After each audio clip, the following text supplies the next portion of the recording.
3 দিন টোপ ফেলেছে বুঝলে। এখানে আসবে বলে আমি বলছি একদম না, আমাদের কিন্তু তোমার জন্য প্রবলেম হয়ে গেছে যে ঠিক আছে।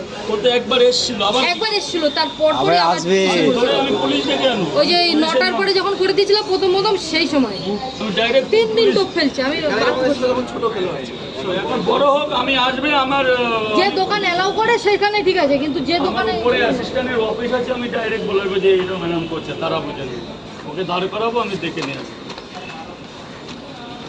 বলুন ম্যাম, খাবেন না নিয়ে? হ্যাঁ হ্যাঁ আছে, ডিম নেবো, আসো আসো। ডিম নেবো। ডিম দেবো একটা? হ্যাঁ,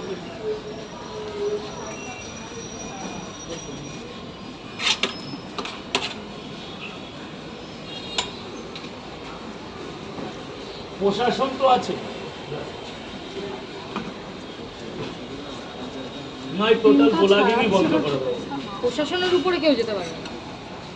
এই তো উপরে এক ডাক দিয়ে নিয়ে চলে যাবে।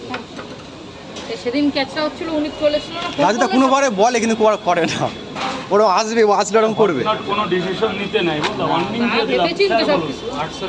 ওটা বিচ্ছিরি ব্যাপার ওইভাবে তো। রাশিয়ান দিদির মানে গিয়ে মুখের মধ্যে চা দেয়। হ্যাঁ হ্যাঁ দেখেছি। ওটা উনি বলেছে এই বলেছে? জন্য। তাই তো দোকানের ভিতরে গিয়ে চা দেয়। কেন রানু মণ্ডলের বাড়ি নাইটি পরে চলে গেছে?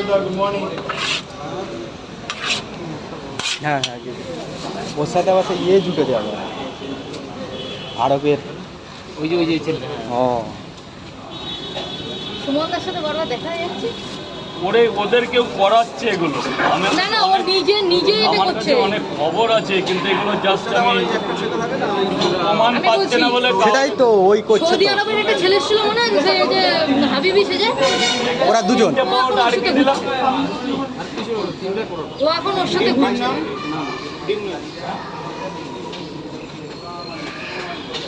জয়নগরে বাড়ি, বুঝলে?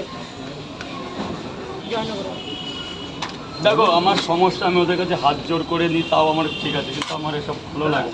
এমনি আমার মন মানসিকতা ভালো না, তার মধ্যে এসব স্যাবলাম আমার হয় না। হ্যাঁ, আসলে বসাই দিই বাবু। দোকান থেকে নিয়ে এলাম। তাহলে পরে দিও, বেঁচে দিন এটা শেষ হোক। এখন খাবো বাবা বুঝি বার করতে দেয় কি বার করছে তো। খালি পেট তো 20 টাকা খাওয়া যায়, খাবো না অ্যাকচুয়ালি। পেঁয়াজ ওইদিকে দেয় লোকটার দিকে অবধ দেয়। দাদা এদিকটা কিন্তু এইভাবে দাঁড়ালে হবে না দাদা, প্লিজ। 10 টাকা খুচরো দাও ভাই। কোথায় পেঁয়াজটাকে চেলে? করি না আমরা বেকার, আমরা কোথায় করবো।